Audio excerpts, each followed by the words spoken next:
Hey, this is Mark at Capital City Comic Con. I'm here with Steve Hartmann of Blue Horse Collectibles. Tell us, Steve, how did you get started dealing comics?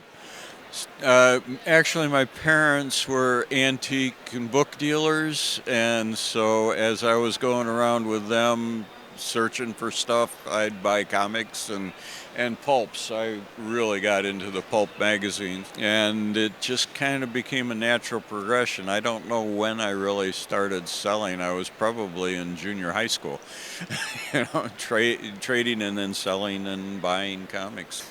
Been doing shows for probably about 30 or 40 years. What comic got you into collecting? Uh, Batman. I actually, the Batman #1 with the first Catwoman in it. Catwoman became my favorite character, and I said I've got to have all of her appearances. And so I collected all of the Catwoman appearances throughout everything until the 80s when they started to change too many things. So are you still collecting?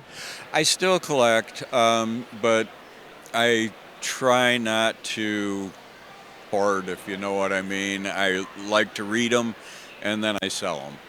So what is that book that you will never part with?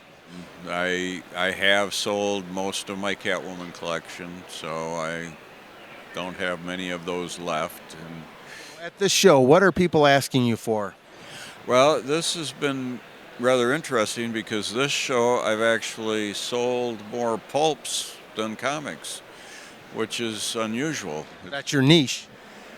Well, old comics and pulps, yeah, that's my niche. And but most of the time, I at comic shows I sell comics and not, yeah, one or two pulps. But this time it's been majority of the pulps, which What are people asking for that you do not have?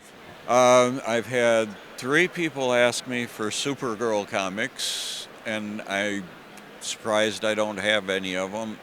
They don't want the action or adventure with Supergirls. They just want that series of. Steve, it was a pleasure speaking with you, and hopefully you have a good show. Well, appreciate it. Thank you very much. It's great talking to you. And it was a pleasure talking to you. And this is Mark at Capital City.